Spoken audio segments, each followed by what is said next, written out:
Hey everyone, what is up? This is Ete with another episode of Eco Lawn Science. All right, so today we're talking about weeds. There's a lot of different types of weeds. There's different classes, there's different species, there's different categories. And so my goal with this episode is kind of a rough overview just to kind of teach you enough to make sure you're going in the right direction. I'm sure you've all seen this, and I just saw it the other day. I was driving through the neighborhood here in Heber, and I saw these big yellowish dead spots all over where they had weeds. And what happened every year, I see it, and I almost go, how could this ever happen? But it happens a million times a year. People grab the wrong product. They grab a non-selective, like a Roundup product, to spot treat the dandelions or the clover in their lawn, and they grab the wrong one, and they basically killed it. Now they have to start over. So my goal today is to try to help you to avoid that and not do that. So when we're talking about weeds, we're going to start at the very basic place. What is a weed? A weed is really, it's just an unwanted plant. It could be, in South, they use Bermuda grass as lawns. They love it. Here in Utah, the only time you'll see Bermuda is on a golf course. If I see it in a lawn, it's technically a weed. So we want to kill it. So weed really, it could be something to one person, could be desirable, or they want to keep it. But to you, and this is about you and your property, it's really just something you don't want in that area. That's the basics of it. And so the first thing you want to do is you want to make sure you can ID the weed. You've got to identify the weed. If you just see a weed, so let's say you found out you don't want it there, so you can say it's a weed, and you go to the store and there's a million products, and they're all made to trigger and to kill the weed in different ways. And so if you grab the wrong one, like my example earlier with the guy that grabbed Roundup to kill a dandelion in his lawn, you're going to do more damage than good. You're going to have higher, pollution and toxicity. So you've got to start with identifying what is the weed that I'm trying to target. And because there's so many different weeds, they've broken it up into, we'll call them classes. And I think there's actually more than this, but because this is for people here locally, we're going to focus really what we see out there. So the three main classes that I see are broadleaf weeds, grassy weeds, so annual grassy weeds, and sedges or nut sedges. So I'm going to jump into those for a bit. So the broadleaf weed category, those are your more typical lawn weeds. So your clovers, your dandelion, henbit, oxalis, wood sorrel, spurge, thistle, dyer's woad, all of those. And there are, I don't actually know how many there are. Wild garlic, onion, all these things. There's probably hundreds of them here, and you don't have to know those. You really just want to know the main ones that you see more regularly. And it's all about the same. There's about 15 of them that you'll see, and once in a while you'll get one that doesn't fit into that category. But the most important part is you need to understand that is a broadleaf weed, so that when it's time to control it, you grab your broadleaf weed control, not your non-selective weed control. So the broadleaf weeds, if you just look at the word for a second, you've got broad and leaf. So it tells you that these things they leaf out. These are like leafy, meaty kind of plant-looking things. And so your broadleaf weed control will kill any of those. So think about a dandelion. Everybody knows that. Or a clover, right? Clover stays low to the ground, but it just leafs out. It has those big leaves. Anything that has leaves on it will be killed by your broadleaf weed control. Now, there are some exceptions. I'm not going to talk about those today, but 9 times out of 10, you see a weed in the lawn, if you know it's in the broadleaf class and you line it up with a good broadleaf weed killer, you're going to have success.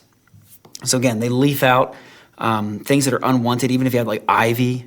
If you were to get it on bushes, so let's say flowers or plants that are growing in your lawn, or aspen shoots, any type of tree shoots, because it leafs out, it has a leaf, it's not a grass, that'll work. So we'll start there. So there's your broadleaf category. The second category is going to be your annual grassy weeds. These are weeds like crabgrass. Is probably the biggest example, and that's the biggest weed that everybody's afraid of. If you think about a crabgrass and take a look at this picture of the crabgrass, notice it doesn't have it doesn't leaf out like that. It's just the grass. It looks like grass. So if your lawn is a bluegrass lawn, which most lawns here in Utah are, and you see these big fat blades, little hairy, and they're connected down at the root, that's a crabgrass. Now, the reason you need to ID it is because if you have crabgrass and you grab a broadleaf weed control, so weed control that kills dandelion is not going to kill crabgrass unless it's a combination and there's multiple active ingredients. So there's a few of these grassy weeds that it will take care of, and there's not a lot. There's only about 5 or 6 of the grassy weeds that you can actually kill with that second grassy annual weed class. But the crabgrass is the biggest one. So you have to make sure, again, if you've got big, fat, leafy grass and you're like, this doesn't look like the rest of my lawn, and you start looking at it and you go to ID it and diagnose it and you realize this is not it, oh, this looks just like crabgrass, you need to make sure you have the right product, which would be more of a quinclorac. Again, you won't see crabgrass in Utah until now. It's starting to see it, so July, late June through September. But you got to make sure you grab the right thing. The third grass class is the sedges. So they call them nut sedges. There's yellow nut sedge. There's tons of them, but they're mostly the same. They have these little, almost these little nuts at the crown of it, and you can see them. They grow really fast and really tall, and they're thick and hardy. And when you look at this picture, you'll see it's not a crabgrass, it's not a broadleaf weed, and it's a sedge. And so with the sedges, there's a whole nother class of products that will treat only the sedges. Again, the product that treats the sedges is not going to kill your broadleaf. It's not going to kill your crabgrass unless it's a combination. So there are products that can kill all of them. There's one like Q4. It kills 4 different types. So you really have to look at the ingredients. But this was just an overview of just trying to get you an idea of thinking, okay, how do I identify this weed so I can even make the right decision when it comes time to treat it? There's a couple more parts of this. So you have different types. You have your annuals, your biannuals, and your perennials. So your annuals are plants or weeds that have a 1 year or less life cycle. This is important to know when you go to treat. Your biannuals are more than a year, but less than 2 years. And then your perennials are more than 2 years, meaning they just come back every year. And so you'll need to know that when it comes time to grabbing the right product. So when we move over to products, we have our non-selective, our selective, our specialty, and our specialty products. So I'm going to back that up. So our non-selective products, think of the word non-selective. It doesn't select what it kills. It doesn't select what it's going to control. It's going to kill everything it touches. So this is a product like the biggest one that everyone knows is Roundup. Glyphosate is the active ingredient. Roundup is not the only non-selective, but that's the one we refer to because people know it. But there are organic versions like Final Sands, like Avenger.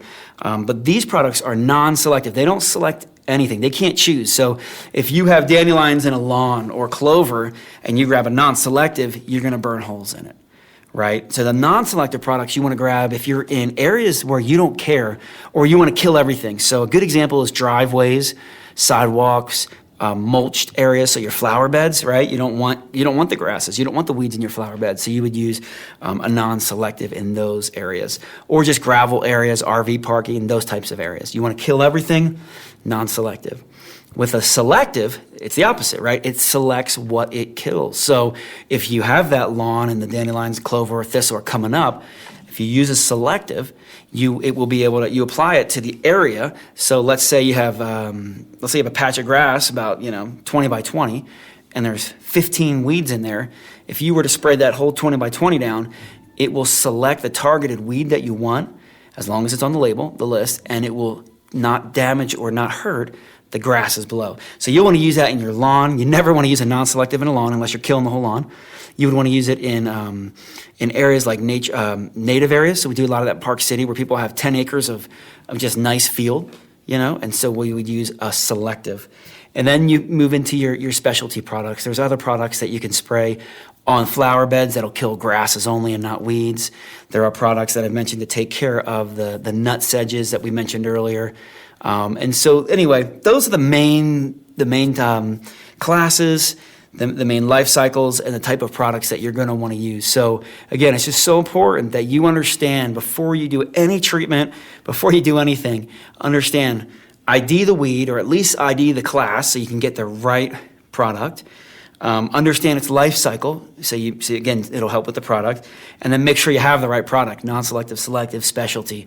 And if you do that, even if you don't know every single broadleaf weed, you'll probably have good success, and you won't waste, you won't have a lot of runoff. And then the last thing is, on any product, I always recommend reading the label if you're ever going to use it. Study the entire label. It will list every weed that this product can control. So there are some exceptions where you might have a broadleaf weed in a lawn, so you want to grab your selective, right? but that particular weed, once in a while, I find one that's not listed on the label. So I either need to look at a different label, or I call the manufacturer and I'll say, here's the weed I'm dealing with, because sometimes there are weeds that just aren't listed yet. It could be a list, 100 weeds, and sometimes it can miss. So anyway, so that's a little bit about that. Thank you guys for tuning in, and hope that helps, and have a great day.